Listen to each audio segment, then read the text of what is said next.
तो आज जो है यहाँ पर एनसीआर में खूब कोहरा छाया हुआ है। अभी मैं आपको एक इंसिडेंट डिस्कस करता हूँ, ठीक है ना। और कौन सा इंसिडेंट है सर? ये हाथ दिखाओ ट्रैफिक रुकाओ जो आंदोलन चलता है ना, जिसको जनरली लेडीज या दीदी लोग यूज करती हैं, ठीक है। हाथ दिखाओ ट्रैफिक रुकवाओ, आज उसका बहुत ही एक गजब कारनामा हुआ, ध्यान समझिएगा प्लीज, ठीक है। तो हुआ क्या, ऐसे समझो कि ये रोड है और ये सारी की सारी इस तरफ जाने वाली रोड है, दोनों ही ट्रैफिक, बीच में ये आप बोल सकते हो सर डिवाइडर, और इस तरफ इधर आने वाली रोड, ठीक है ना। अब एक दीदी खड़ी थी यहां, हाँ, यहां पर चल रही थी एक कार,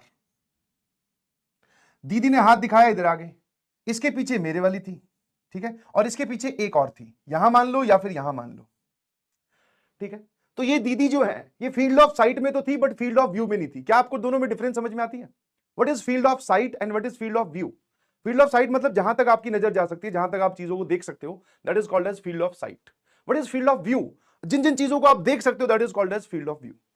तो ये जो दीदी है ये इस भाई साहब को तो दिख रही थी, तो ऐसे हाथ किया होगा, अब ये हाथ क्रॉस हाथ दिखाकर यहां तक पहुंच गई, और मैं मतलब ड्राइवर साइड इस तरफ होती है, तो मुझे जो मेरा फील्ड ऑफ व्यू है वो ये है, उसमें ये दिखी नहीं मुझे, ठीक है भाई।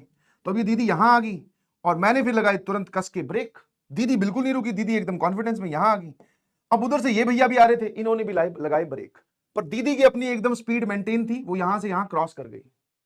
इतने ही क्षणों में दीदी ने लुक भी दे दिया कि हाँ गाड़ी धीरे क्यों नहीं की है, समझ में आया? तो अगर आप इस तरीके को यूज करते हैं, कोई भी लड़का हो चाहे लड़की हो, आप ट्रैफिक को क्रॉस करते वक्त या रोड क्रॉस करते वक्त ये जो आप यूज करते हो ना, हाथ दिखाओ ट्रैफिक रुकवाओ, कि मैं हाथ दिखा रहा हूं तो रुक ही जाएगा, तो ये 99.999999% केसेस में काम कर जाता है। क्योंकि आपको ये वाला ड्राइवर आपको देख सकता है, अगर ये भी आपको देख सकता है तो रोक ही लेगा। बट अगर मान लो, just imagine the worst case scenario, उस एक माइक्रो सेकंड के लिए अगर मेरा ध्यान ट्रैफिक पे नहीं होता, जब ये दीदी आगे आई, तो हो जाती बहुत बड़ी जीडीबीडी, दीदी के साथ भी और मेरे साथ भी, समझ में आया? तो अगर आप ऐसा कुछ करते हैं रुक जा भाई, तो रुक जाइए प्लीज, ठीक है। रोड क्रॉस करते वक्त बहुत ही शांत और कूल मन रखें। ऐसा नहीं है कि आप हाथ दिखा रहे हो तो अगला रुक ही जाएगा। जस्ट इमेजिन द सिनेरियो, अगर उस ड्राइवर का ध्यान आपकी रोड पे नहीं है, कहीं पर भी हो, बाद में गलतियां किसी की भी निकले, नुकसान तो हो जाएगा ना भैया, समझे? तो मैं देख रहा हूं और दीदी इधर भी देख रही बोले इसने रोकी क्यों नहीं, एकदम पास आके ब्रेक मारे हैं। मैंने कहा ब्रेक मार दिए बहुत अच्छी बात है, वरना अभी हो जाता ना गड़बड़, पोस्टर बन जाता। नहीं मेरा ईगो नहीं हर्ट हुआ, मैं तो उसके लिए सोच रहा था, मैं अगर ये ध्यान नहीं होता तो फिर क्या होगा, समझे? तो ये सब मत किया कीजिए प्लीज, अगर आप करते हैं तो, ठीक है। बिहेव लाइक पढ़े लिखे, समझ में आया? और पढ़े लिखे जो है वो वेट करते हैं जहां पर आपको एक पूरा गैप दिखाई दे। हाँ, अगर आपको ऐसा दिख रहा है कि पूरी रोड खाली है, आगे से एक कार आ रही है, उसके आसपास कुछ भी नहीं है, आप आराम से क्रॉस कर सकते हैं तो करो, वरना वेट फॉर दैट मोमेंट, समझ में आया? हाँ हाँ, नहीं सिर्फ दीदी का ही नहीं है, फिर लड़के भी हैं एक लड़का भैया आगे चल रहा है स्कूटी, उसको लेफ्ट लेना होगा, पैर हाथ नहीं, आगे तो उसने बैग लटका रखा था, पैर से इस तरफ करके बोले इधर मुड़ूंगा पैर निकाल के भैया इधर घूम रहे हैं।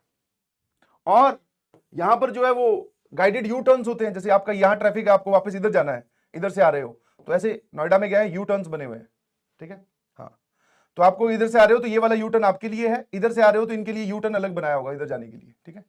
अब एक भैया चमन चोमू बहुत सारे होते हैं, इधर से आ रहा है, उसने यहां वाले यू टर्न में घुसा रखी है, बोले इधर से मुड़ूंगा फिर इधर जाऊंगा, मतलब वो दो दो ट्रैफिक को अपोज करते हुए इधर जाएगा, जबकि इसके लिए यू टर्न पीछे था, भाई साहब ने मिस कर दिया होगा और इसकी वजह से जाम लगा हुआ है, समझ में आया? तो ये जो होते हैं ये सब वेराइटी सब सब कैटेगरी में एग्जिस्ट करती है, not only in the womens, also in the man, समझ में आया? हाँ।